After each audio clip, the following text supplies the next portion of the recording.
অপর দেশে রাতের অন্ধকারে সাম্রাজ্যবাদের মদদে আক্রমণ হবে না, সাম্রাজ্যবাদী আমেরিকা সরাসরি আক্রমণ করতে পারবে না।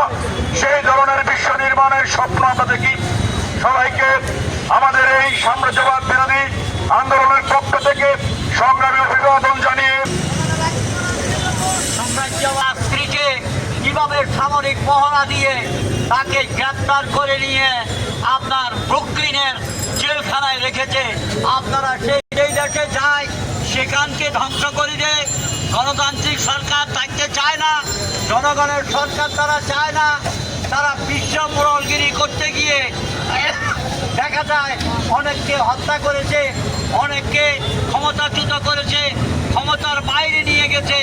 আমরা আজকে বাংলার জনগণ, ফেনীর জনগণ, আমরা সুনির্দিষ্টভাবে বলতে চাই, আমরা সাম্রাজ্যবাদের বিরুদ্ধে বাংলাদেশের টেকনাফ থেকে তেঁতুলিয়া, রূপসা থেকে পাথরিয়া পর্যন্ত যে দুর্বার আন্দোলন গড়ে উঠবে, সেই আন্দোলন বিশ্ববাসী প্রকম্পিত হওয়ার পর মাদুরাই এবং তার স্ত্রীকে ছেড়ে দিতে বাধ্য হবে।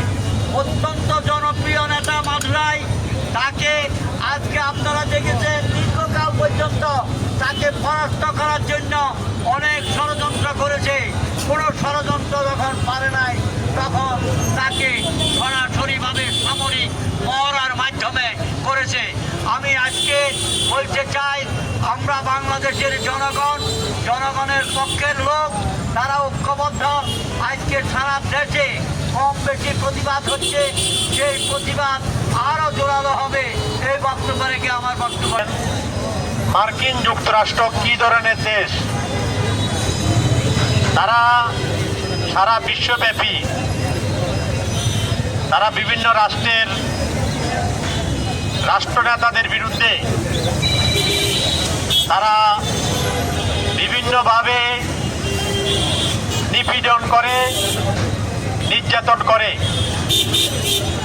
কোনো জাতি যখন মাথা উঁচু করে দাঁড়াতে চায়, স্বাধীনভাবে এবং তাদের সার্বভৌমত্ব নিয়ে যখন লড়াই করতে চায়, তখন এই মার্কিন যুক্তরাষ্ট্র সেটার বিরুদ্ধে দাঁড়ায়। সেটার সবচেয়ে বড় দৃষ্টান্ত আপনারা জানেন, আমাদের 71 সালে এই মার্কিন যুক্তরাষ্ট্র, এই সাম্রাজ্যবাদী শক্তি, তারা পাকিস্তানের পক্ষে ছিল। আমাদের এই দেশকে তারা ধ্বংস করার জন্য, এদেশের গণহত্যা তৈরি করার জন্য তারা সপ্তম নৌবহর পাঠিয়েছিল।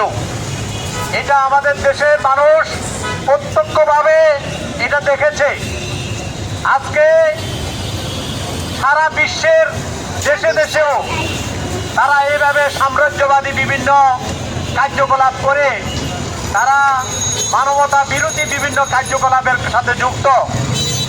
এটার অংশ হিসেবে আপনারা দেখেছেন যে গতকাল একটা স্বাধীন সার্বভৌমত্ব রাষ্ট্রের, ভেনেজুয়েলার মতন একটা স্বাধীন রাষ্ট্রের, সেখানে যে রাষ্ট্রপতি এবং তার স্ত্রী এদেরকে রাতের অন্ধকারে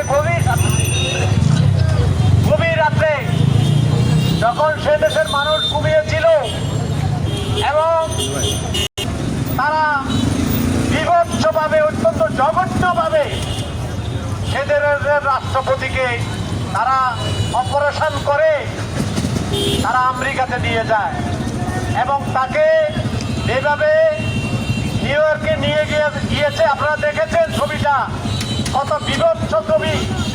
তাদের দেশের সেনাবাহিনী কিভাবে একজন রাষ্ট্রপতিকে নির্যাতন করছে, সেই নির্যাতনের ছবি আপনারা দেখেছেন। সংগ্রামী সাথী বন্ধুরা, এই আমেরিকার বিরুদ্ধে কথা বলে এবং আমেরিকার স্বার্থের বিরুদ্ধে কথা বলে, সে রাষ্ট্রের বিরুদ্ধে সে দাঁড়ায়।